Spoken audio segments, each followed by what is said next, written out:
안녕하세요 여러분. 오늘도 테크 이슈로 가득한 이야기를 들고 찾아왔습니다. 이번 주 가장 큰 뉴스는 바로 도널드 트럼프 대통령의 취임과 그와 함께 발표된 다양한 테크 관련 정책들입니다. 특히 이번 취임에서는 역사상 최대 규모의 프로젝트라 불리는 스타게이트 프로젝트가 등장하며 세간의 이목을 끌었는데요. 오늘 방송에서는 이 프로젝트와 관련된 디테일한 내용들을 짚어보고 앞으로의 영향을 함께 분석해 보겠습니다. 먼저 스타게이트 프로젝트. 혹시 SF 영화나 드라마를 좋아하시는 분들은 이 이름이 익숙하실 수도 있을 텐데요. 1994년에 방영된 SF 시리즈 스타게이트에서 따온 이름으로 영화 속에서는 외계인이 만든 웜홀 장치를 통해 우주를 탐험하는 내용이었습니다. 현실 속 스타게이트 프로젝트 역시 우주와 AI, 데이터 센터 등 혁신적인 기술을 통해 새로운 지평을 열겠다는 상징적인 의미를 담고 있습니다. 프로젝트의 핵심은 AI 인프라 구축입니다. 오픈 AI, 오라클, 소프트뱅크가 힘을 합쳐 스타게이트 AI를 설립하고 텍사스주를 중심으로 대규모 데이터 센터를 세운다는 계획인데요. 초기 자금으로 무려 1,000억 달러, 약 143조 원이 투입되고 향후 4년간 추가로 5천억 달러를 투자해 총 850조 원 규모의 자금이 들어갑니다. 여기에 마이크로소프트와 아랍에미리트의 MGX 같은 글로벌 대기업들이 참여하면서 프로젝트가 그야말로 드림팀처럼 구성되었습니다. 트럼프 대통령은 이 프로젝트를 통해 10만 개의 일자리를 창출하겠다고 발표했는데요. 발표 당시 오픈AI의 샘 올트먼 CEO, 소프트뱅크의 손 마사요시 회장, 오라클의 레리 앨리슨 회장이 함께 자리하며 이 프로젝트의 중요성을 강조했습니다. 이들은 입을 모아 이번 프로젝트는 트럼프 대통령 없이는 불가능했을 것이라고 치켜쓰기도 했습니다. 이번 발표는 미국 정부의 전폭적인 지원을 받을 수 있는 기회를 마련했다는 점에서 의미가 크다고 볼 수 있습니다. 특히 데이터 센터 가동의 핵심은 전기인데요. 스타게이트 프로젝트에는 최대 5기가와트 규모의 전력이 필요하다고 하니 이를 위해 기존 원자력 발전소 재가동이나 소형 모듈 원전 SMR 같은 신기술 도입이 필수적입니다. 스타게이트는 텍사스 위주로 시작될 것 같고 텍사스에 있는 아빌린이라는 도시를 중심으로 시작될 것 같습니다. 이 도시에 대한 깨알 정보를 알아봅시다. 아빌린의 텍사스에 대한 소개를 해봅니다. 아빌레네은 미국 텍사스주 중북부에 위치한 도시로 테일러 카운티의 중심지입니다. 아빌레네은 19세기 후반 철도 건설과 함께 형성된 도시로 현재는 서부 텍사스 지역의 문화, 교육, 상업 중심지로 자리 잡고 있습니다. 도시의 별명은 키시티, 즉 서부 텍사스의 중심지라는 뜻을 가지고 있습니다. 도시 특징, 인구와 규모. 2020년 기준으로 약 12만 5천 명의 인구를 보유하고 있으며 텍사스에서 중소도시에 속합니다. 도시 면적은 약 112평방마일입니다. 역사 1881년 텍사스 앤 퍼시픽 철도가 건설되면서 아빌레네은 주요 교통 중심지로 성장했습니다. 주로 목축업과 농업 중심의 경제 기반에서 시작되었지만 현재는 교육, 의료, 군사시설이 주요 경제축을 담당합니다. 경제, 아빌레네 경제는 주로 농업, 목축업, 군사, 교육에 기반을 두고 있습니다. 아빌레니는 다에스 에어포스 베이스라는 공군기지가 있어 군사적으로도 중요한 도시입니다. 최근에는 의료 서비스, 소매업, 경공업 등 다양한 산업이 발전하고 있습니다. 교육, 아빌레네은 여러 고등교육기관이 있는 교육도시로도 유명합니다. 아빌린 크리스천 유니버시티 ACU 기독교 중심의 사립대학, 하딘 시먼스 유니버시티 침례교 전통의 사립대학, 맥머리 유니버시티 감리교 기반의 사립대학, 문화와 관광. 아빌레네은 서부 텍사스의 문화 중심지로 역사와 예술을 체험할 수 있는 다양한 명소가 있습니다. 프론티어 텍사스, 서부 개척시대의 역사를 다룬 박물관, 그레이스 뮤지엄 예술과 역사 관련 전시를 하는 박물관, 아빌레네 주 지역 주민과 관광객들에게 인기 있는 동물원, 매년 열리는 웨스트 텍사스 페어 앤 로더는 서부 텍사스의 전통적인 축제입니다. 위치와 주요 도시와의 거리, 달라스. 아빌레네은 달라스에서 서쪽으로 약 180마일 290km 떨어져 있습니다. 자동차로 약 2시간 45분에서 3시간 정도 걸립니다. 오스틴에서 북서쪽으로 약 200마일 즉 320km 거리에 위치해 있습니다. 자동차로 약 3시간에서 3시간 30분 정도 소요됩니다.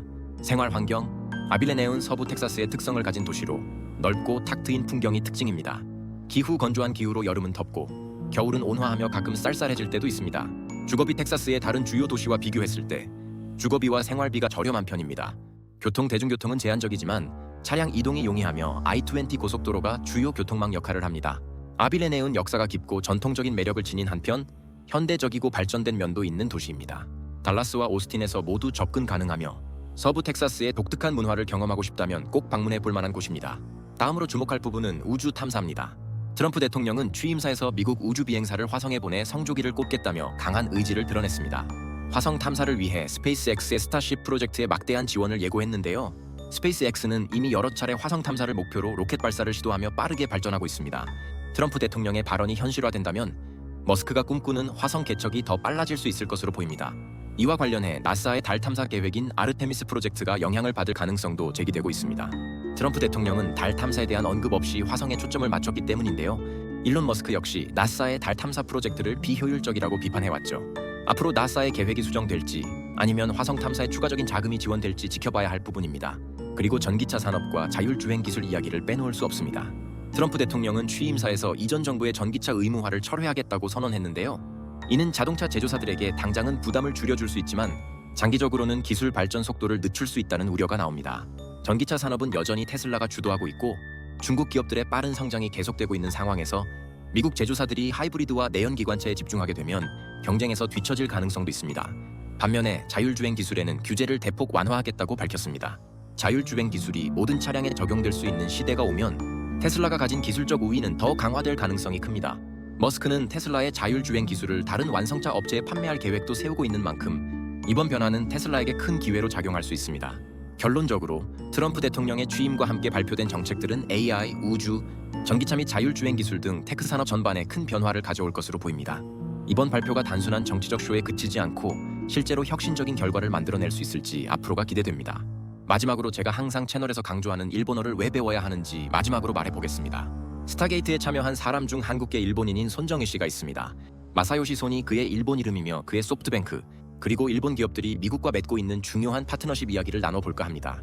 특히 최근 트럼프 대통령 취임식에서 일본 기업들의 존재감이 두드러지면서 우리가 배워야 할 점과 일본어 학습의 중요성까지 연결해 보겠습니다. 마사요시 손과 소프트뱅크 글로벌 투자 거인. 먼저 일본 최대 투자 회사 중 하나인 소프트뱅크는 마사요시 손 회장이 이끌고 있는 글로벌 기업입니다.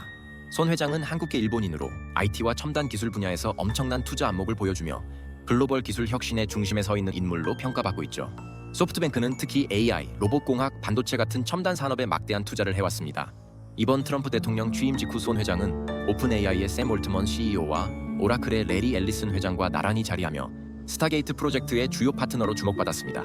이 모습은 일본 기업들이 단순히 국내 시장에 머무르지 않고 미국과 긴밀한 협력을 통해 글로벌 무대에서 중요한 역할을 하고 있음을 상징적으로 보여줬습니다. 트럼프 취임식의 일본 기업 참여, 일본의 전략. 이번 취임식에서는 일본 기업들이 돋보였는데요. 손 회장이 이끄는 소프트뱅크뿐 아니라 일본 정부와 주요 기업들이 미국과의 협력을 통해 새로운 경제적 기회를 창출하려는 의지가 엿보였습니다.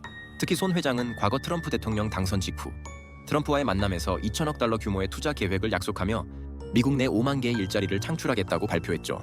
이러한 약속은 일본과 미국 간의 파트너십을 강화하는 데 중요한 역할을 했습니다. 또한 일본은 AI, 반도체, 클린 에너지 등 첨단 기술 분야에서 미국과 협력하며 중국의 부상을 견제하려는 전략을 취하고 있습니다. 일본의 이러한 움직임은 트럼프 정부의 정책 변화 속에서 새로운 기회를 잡으려는 노력으로 해석할 수 있습니다. 일본 기업의 미국과 파트너십에서 배울 점. 일본 기업들의 움직임은 우리가 배워야 할 점을 많이 시사합니다. 장기적인 전략, 단기적인 성과보다 미래 기술과 글로벌 협력에 초점을 맞춘 일본 기업들의 접근법, 문화와 경제의 연결, 단순한 기술 협력뿐 아니라 일본 기업들은 미국과의 관계를 강화하며 국가 간 신뢰를 쌓아가고 있습니다. 기술 혁신 중심 일본 기업들은 AI, 로봇공학, 반도체 같은 미래 산업에 과감하게 투자하고 있습니다. 일본어 배우기의 중요성. 여기서 우리가 놓쳐서는 안 될 중요한 점이 있습니다. 바로 일본어를 배우는 것의 중요성입니다. 일본어를 배우면 단순히 언어를 익히는 것을 넘어 일본의 문화, 경제, 그리고 글로벌 네트워크의 핵심을 이해할 수 있습니다. 일본은 여전히 세계 4위의 경제 대국이며 첨단 기술과 전통적인 제조업에서 막대한 영향력을 가진 나라입니다. 일본어를 배우면 다음과 같은 기회를 얻을 수 있습니다. 취업 기회. 일본 기업이나 일본과 협력하는 글로벌 기업에서의 취업 가능성이 높아집니다. 비즈니스 네트워크. 일본어를 통해 일본 내 파트너십이나 협력을 쉽게 구축할 수 있습니다. 글로벌 시야 확장. 일본은 미국, 한국, 유럽 등 다양한 국가와 협력하며 세계 경제의 중요한 허브로 자리 잡고 있습니다. 또한 일본어는 단순히 기술이나 비즈니스의 언어가 아니라 일본 문화를 깊이 이해하는 데 중요한 열쇠입니다. 문화와 언어는 때려야 뗄 수 없는 관계죠. 일본어를 배우면 일본의 사고방식, 비즈니스 에티켓, 그리고 협력 방식을 더 잘 이해할 수 있습니다. 마사요시 손과 소프트뱅크의 성공 사례, 그리고 일본 기업들의 미국과의 협력은 우리에게 큰 교훈을 줍니다. 글로벌 경제에서 중요한 역할을 하고 있는 일본과의 협력 가능성을 높이기 위해 우리는 일본어를 배우고 일본의 문화를 이해하는 데 더 많은 노력을 기울여야 하지 않을까요?